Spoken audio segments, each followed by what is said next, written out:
Stephen Schwartz will see you now. The worthier wizard of Wicked is the one who wrote one of Broadway's all-time top song scores and now, a little over 2 decades later, has overseen the transition of that music into a film that is almost certainly on the fast track for Best Picture contention. He is not the only veteran of the seminal Broadway team on board for the music, either, as the soundtrack finds him rejoined by the stage production's original arranger and music supervisor, Stephen Oremus. It's a world-class team of Stephens. Beyond having been the primary instigator behind turning Wicked into a stage musical drawn from Gregory Maguire's book, Schwartz is renowned for winning 6 Tonys and 3 Oscars as the composer and or lyricist of the shows Pippinge and Godspell and films like Enchanted.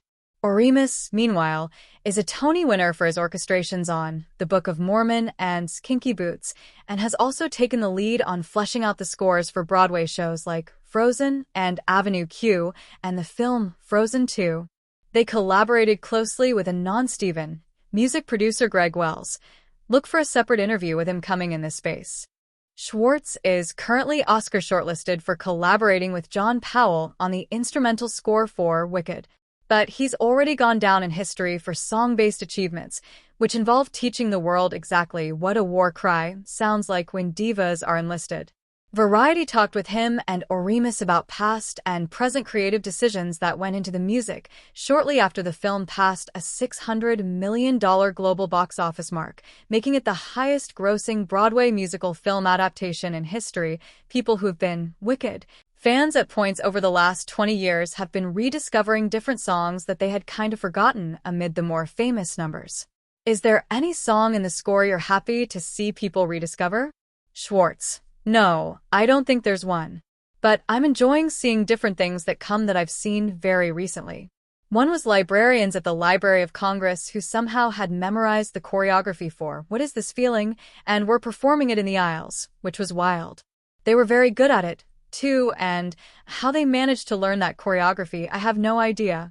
And then just today, it was a really funny video that someone sent me of a young girl in her garage, painted green and doing a lip-sync version of Defying Gravity by standing in a wagon with her father, kind of rotating the wagon around.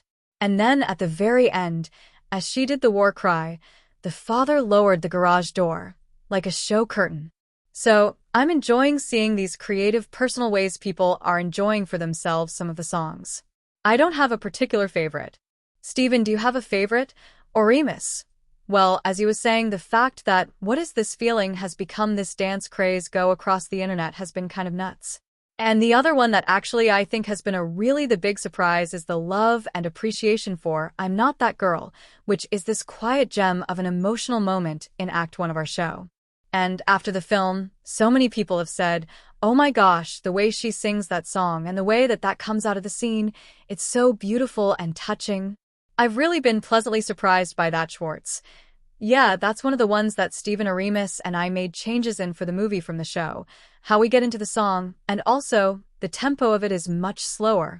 We slowed it down once we heard how Cynthia Erivo sang it and just wanted to give her voice the room to breathe in it, along with the sort of instrumental interlude. There are differences about it that I'm glad people are appreciating. Oremus: Interestingly enough, that is the only song in the score that we changed the key for. And we actually raised the key for Cynthia because it sat in a much more rich register for her.